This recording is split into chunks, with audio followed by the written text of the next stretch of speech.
All right, these meat birds are going to be 6 weeks old tomorrow and ready for harvesting, but I'm going to let them go probably about another week or two.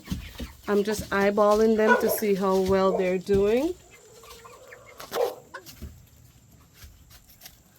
I have 24 meat birds in here, I ordered 25 and I lost one. I'm just finished cleaning out this coop area here where they're staying in. I just refilled their feed and their water.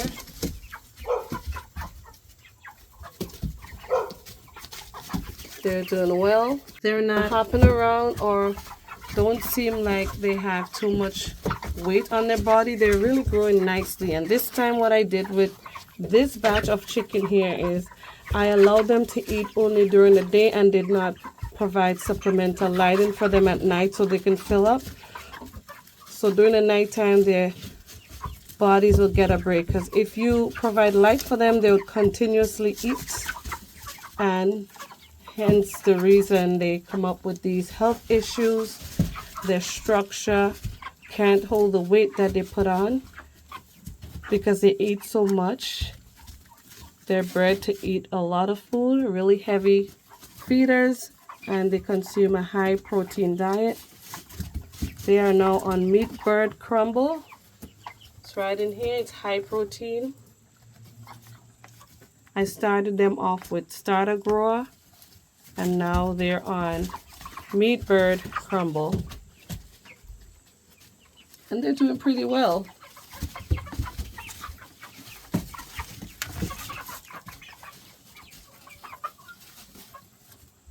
They get some room to move around even though they've grown quite a bit in here.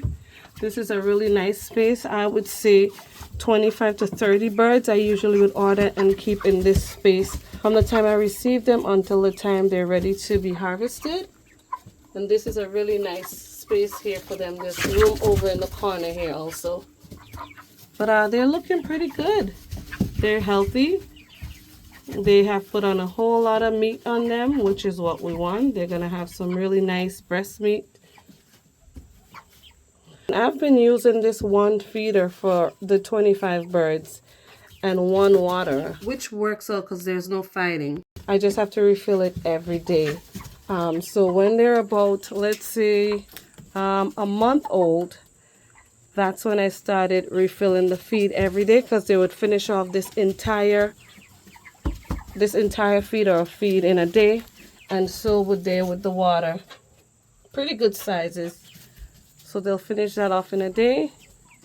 I come in and I clean every day because they make quite a mess. They eat and drink a lot, so they urinate and they defecate a whole lot. And this is why I don't put down a thick layer of the pine shavings. I just put a light enough layer here because I'm going to come the following day and clean it out anyways. And this is what I just cleaned out in here. So this is going to go on my compost pile. And as you can see, there's a lot of waste matter in here mixed with the pine shavings. But these meat birds are looking mighty fine.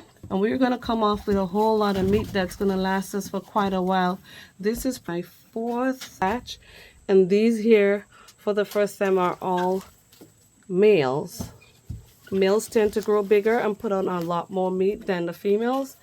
So I decided to try all males. They're not crowing at all as yet, which is good. And this is also one of the reasons why I decided to keep them a little bit longer. But as soon as they start, practicing their crow, then they're going to have to go. I just want to keep them long enough. And that comes with factors like their health, how they're moving around and walking around. And if any one of them I see starting to, get to the point where they're in distress from just walking around because of the weight that they have put on, I would just go ahead and harvest all of them. It doesn't matter if one start having distress walking, I will just go ahead and harvest all of them. But they're doing pretty well. They're not hogging the feeder, as you can see. They're not hogging the water. They're just sitting around in their space. There's a few at the feeder, but for the most part they're resting, enjoying some sunlight that's coming through the window right there. They're nice and clean in there. They've got sufficient space in there. So they're doing pretty fine. They're looking healthy and well. And I'm happy with the progress that they've been making since I've decided to feed them 12 hours on and 12 hours off. So this is all for now. I hope you enjoyed this video and you get some insight of raising meat birds and a little bit on how they are taken care of. If you have any questions, please leave it in the comment section below. As always, thank you for watching, and I'll see you again next time right here on Fifi's Urban Homestead and Lifestyle. Peace out, y'all. We gonna eat around here.